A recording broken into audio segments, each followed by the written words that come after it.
Hello, my name is Preston Payne, and I am part of the Hulk group alongside Jenna Morell, Corey Hughes, and Alyssa Dengler. Today we'll be presenting the topic, is a blockbuster reboot possible and profitable against Netflix, Hulu, and other streaming powerhouses? So let's dive into it.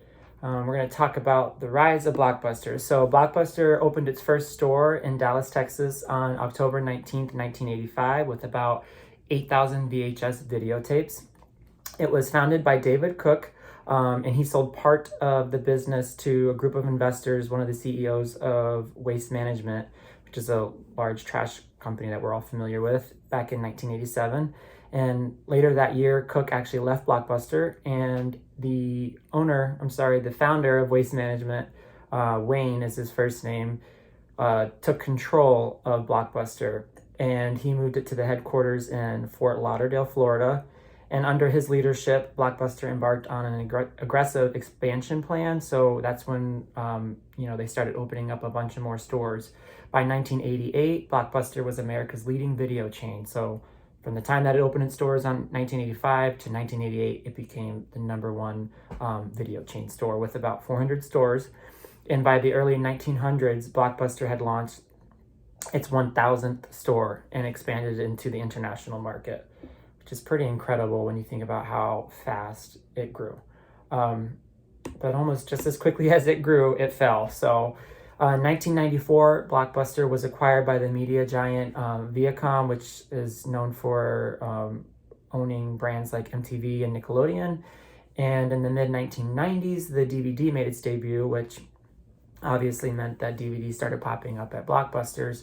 And around 1997, that's when Netflix was introduced as an online DVD rental service that we all know today for just having on our regular TVs and apps and phones. But Blockbuster faced additional competition from the rise of pay-per-view and on-demand movie services throughout this time, through which videos, you could pay per view on your own TV from home. So in 2004, Blockbuster split off from Viacom, and that same year, Blockbuster launched an online DVD rental service to compete with Netflix, which we'll talk about more, but it was not successful, obviously.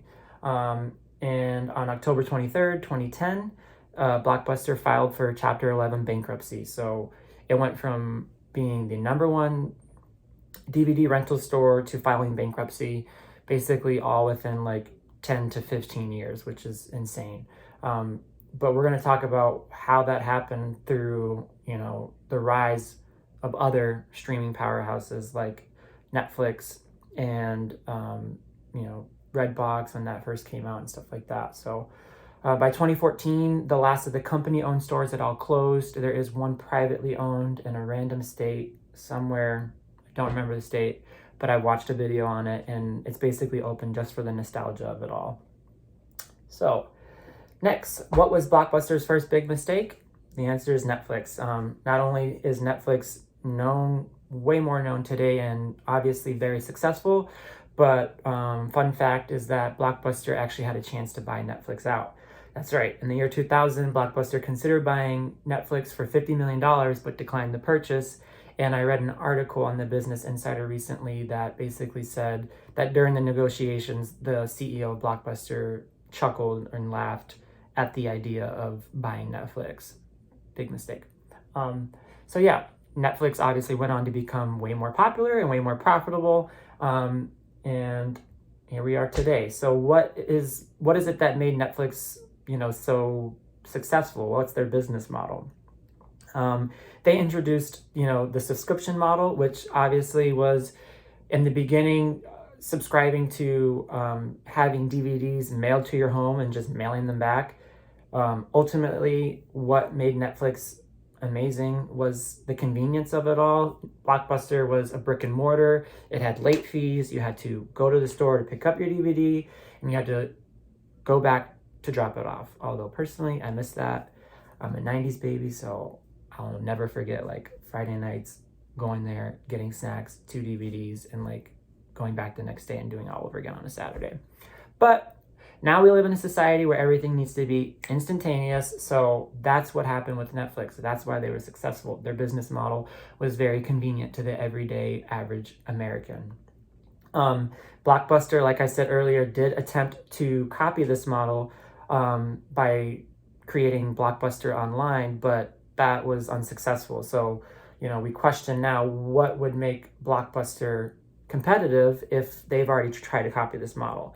And I think we'll talk about it more later in this presentation, but we decided as a group that they would need to, do something completely brand new. Redbox was popular because it was something new, it was innovative.